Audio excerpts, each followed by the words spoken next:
ನಮಸ್ತೆ ಎಲ್ಲರಿಗೂ ಸ್ವಸ್ತಿಸ್ ಕಿಚನ್ಗೆ ಸ್ವಾಗತ. ಅಕ್ಕಿ ಬೇಡ, ಉದ್ದಿನ ಬೇಳೆ ಬೇಡ, ಬೆಳಿಗ್ಗೆ ಎದ್ದ ಕೂಡಲೇ ದಿಢೀರಂತ ಕಡಿಮೆ ಸಮಯದಲ್ಲಿ ಸೂಪರ್ ಸಾಫ್ಟ್ ರವೆ ಪಡ್ಡು ಮಾಡೋಣ ಬನ್ನಿ. ಮೊದಲಿಗೆ ಅರ್ಧ ಕಪ್ಪು ಮೀಡಿಯಂ ಅವಲಕ್ಕಿನ ಅರ್ಧ ಕಪ್ಪು ಮೊಸರಲ್ಲಿ ನೆನೆಸಿಟ್ಕೊಳ್ಬೇಕು. ಹಾಗೆಯೇ 1 ಕಪ್ಪು ಮೀಡಿಯಂ ರವೆನ 1 ಕಪ್ ನೀರಲ್ಲಿ ನೆನೆಸಿಟ್ಕೊಳ್ಬೇಕು. ಆ ನಂತರ ನೆನೆಸಿರೋ ಅವಲಕ್ಕಿನ ಮಿಕ್ಸಿ ಜಾರಲ್ಲಿ ತಗೊಂಡು ನುಣ್ಣಗೆ ರುಬ್ಬಿ ಅದಕ್ಕೆ ನೆನೆಸಿರೋ ರವೆನ ಹಾಕಿ ಒಂದು ಸ್ವಲ್ಪ ಹೊತ್ತು ರುಬ್ಬಿ ಪಡ್ಡು ಹಿಟ್ಟನ್ನು ತಯಾರಿಸ್ಕೊಳ್ಬೇಕು.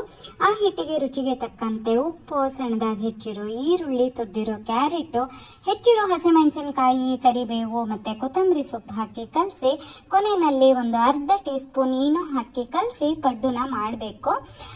ಈನು ಬದಲು 1/4 ಟೀ ಸ್ಪೂನ್ ಸೋಡಾ ಬೇಕಾದ್ರೂ ಹಾಕ್ಬೋದು, ಅಥವಾ ಸೋಡಾ ಈನು ಏನು ಹಾಕದೆ ಕೂಡ ಮಾಡ್ಬೋದು. ಆಯ್ತಾ, ಬಹಳ ರುಚಿಯಾಗಿರುತ್ತೆ, ಟ್ರೈ ಮಾಡಿ ನೋಡಿ. ನಿಮಗೆ ಈ ವಿಡಿಯೋ ಇಷ್ಟ ಆದಲ್ಲಿ ಲೈಕ್ ಮಾಡಿ, ಶೇರ್ ಮಾಡಿ, ಹಾಗೆ ಕಮೆಂಟ್ ಮಾಡಿ ತಿಳಿಸಿ. ಹಾಗೆ ನನ್ನ ಚಾನಲ್ಗೆ ಸಬ್ಸ್ಕ್ರೈಬ್ ಮಾಡೋದನ್ನ ಮರಿಬೇಡಿ. ಮುಂದಿನ ವಿಡಿಯೋದಲ್ಲಿ ಸಿಗೋಣ. ಧನ್ಯವಾದಗಳು.